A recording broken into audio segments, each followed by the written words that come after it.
استاد احمد یوسفی صاحب کے جملے کو گوہر عزیز کے حوالے کرتا ہوں کہ دباؤ جیسا بھی ہو، حالات جیسے بھی ہوں، آپ کو جلنا نہیں ہے بلکہ ہیرا بننا ہے۔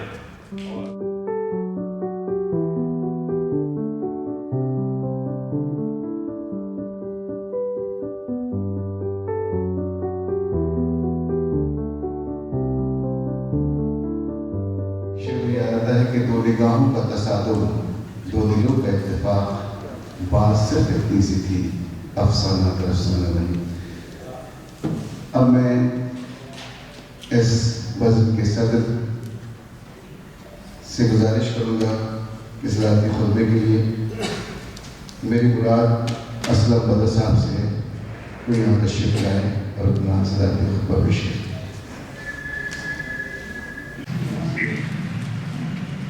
ڈاکٹر محترم مختصر حضرات، نام نہیں لوں گا، بات ابھی ہوتی جائے کافی نظر آتا ہے۔ 5 منٹ اور 5 منٹ بھی جائے تو 2.5 منٹ میں بات کرتا میں آپ تمام نے اس کے ڈاکٹر اختر اللہ صاحب نے جو تجزیاتی مطالعہ کیا ہے گوہر عزیز کا، بہت ہی بھرپور مضمون جو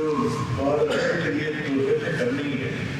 وہ کتاب میں موجود ہے، اسے پڑھ لیجیے گا۔ پھر اور چیز کی ضرورت نہیں کہ گوہر عزیز کو کسی اور طرح سے متعارف کروایا جائے۔ دوسرا مضمون احمد بدر صاحب کا ہے۔ مضمون احمد بدر صاحب کا مجھے پسند آیا، لیکن جملے پہ آ کے میری نگاہ جل گئی تھی، اور وہ جملہ تھا کہ گوہر عزیز رومان پسند شاعر نہیں، اور گوہر عزیز رومانی شاعر نہیں،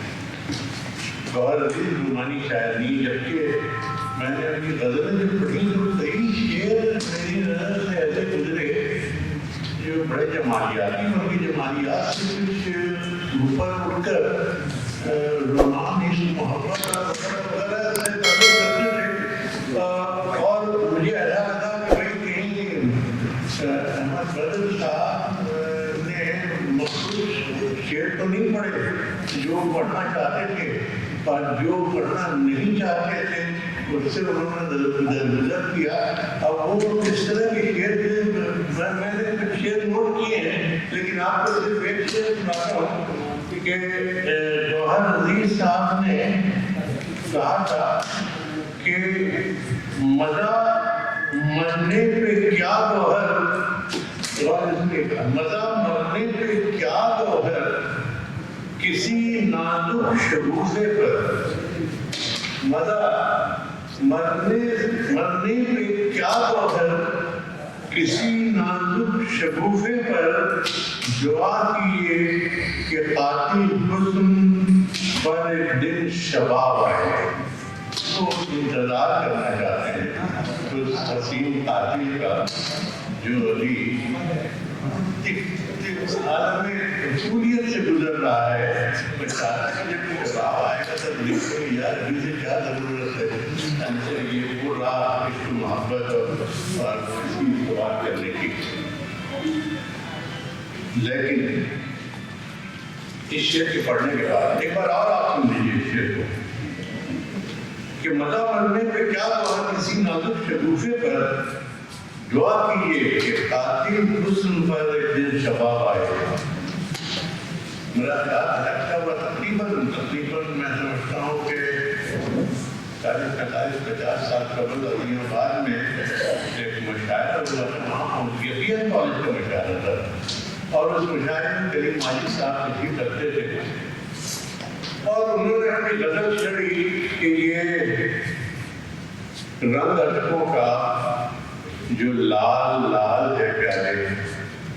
بتا رہا ہے کہ کیا دل کا حال ہے پیارے۔ اور یہ چیز دیکھیے گا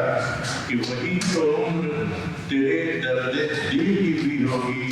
تیرے شباب کا یہ 5 سال ہے پیارے، تیرے شباب کا یہ جو مشاعرہ تھا کہ جشن آزادی کے سلسلے میں تو غالباً 45 یا 46ویں آزادی کا جشن منایا جا رہا تھا، اور کریم عاجز پڑھ رہے ہیں کہ وہی جنون میرے درد دل کی بھی ہوگی، تیرے شباب کا یہ کون سال ہے پیارے۔ سامعین سے ایک لونڈے جو بی این کالج کی کر رہا اور غالباً ایک آواز دی مولانا 15-16 برس کی نہیں ہوگی، 15-16 برس کی نہیں ہوئی، کریم عاجز خاموش ہو گئے، کچھ دیر نہیں کر خاموش کھڑے رہے، اس کے بعد بڑے لوگیر آواز میں انہوں نے کہا کہ نہیں میاں 45-40 برس اس کو گزر گئے۔ اور دراصل یہ بات میں اپنی آزادی کی کر رہا ہوں، ملک کی آزادی کی، اور آپ سمجھ رہے ہیں کہ 15-16 کی یقین۔ آپ یہ شعر کو گوہر عزیز کے پھر سے ایک بات سنیے کہ مزہ مرنے پہ کیا گوہر، مزہ مرنے پہ کیا گوہر، کسی نام شگوفے پر دعا کیجیے کہ قاتل حسن پر ایک دل جواب، وہ انتظار میں ہیں کہ ابھی تو کچھ نہیں ہے میاں، ابھی جو کچھ کرنا ہے، جو چاہنا ہے ہم سے چاہ لو، جس عذاب میں مبتلا رکھنا ہے رکھ لو، لیکن ایک دن ہمارا بھی آئے گا وہ دن جب اوپر شباب کا عالم ہوگا اور ہم دیکھیں گے کہ تم کیا ہو۔ دراصل یہ شعر رومانی شعر نہیں ہے، کوئی جمالیاتی یا اس کو محبت کی واردات کا شعر نہیں ہے، یہ شعر بھی وہ شعر ہے جن حادثات اور واردات سے گوہر عزیز آپ کی زندگی گزری ہے، اور بہت کافی میرا خیال ہے مصیبتیں انہوں نے جھیلی ہیں، کافی مشکلیں برداشت کی ہیں، تب یہاں تک پہنچے ہیں۔ گوہر عزیز صاحب، مجھے آخر میں بس دو جملے اور کہنا چاہوں گا کہ ایک بار میں کتاب پڑھ رہا تھا، غالباً مشتاق احمد یوسفی کی کتاب تھی، تو وہ لکھتے ہیں کہ کوئلہ جب جل جاتا ہے یا جلنے لگتا ہے تو راکھ میں تبدیل ہو جاتا ہے۔ کوئلہ لکڑی جل کوئلہ وہی کوئلہ جل وہی راکھ، کوئلہ جب جلتا ہے تو وہ راکھ میں تبدیل ہو جاتا ہے، لیکن اسی کوئلے پر اگر ماحول کا دباؤ، اپنے ارد گرد کے حالات کا دباؤ بہت زیادہ ہو، اور اس کوئلے کا ایک اندرونی دباؤ بھی اتنا ہی ہو تو کوئلہ جل کر راکھ نہیں ہوتا، ہیرا ہو جاتا ہے، راکھ نہیں ہوتا، ہیرا ہو جاتا ہے۔ اس جملے نے بہت چونکایا، میں اس کے بارے میں کہہ رہا تھا، مشتاق احمد یوسفی صاحب کے جملے کو گوہر عزیز کے حوالے کرتا ہوں کہ دباؤ جیسا بھی ہو،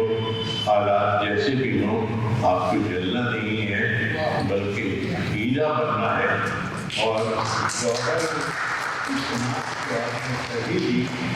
میں صرف اتنا کہوں گا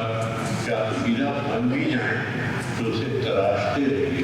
کیونکہ تراشنے کا عمل ہی دراصل ہیرے میں چمک پیدا کرے گا، ہیرا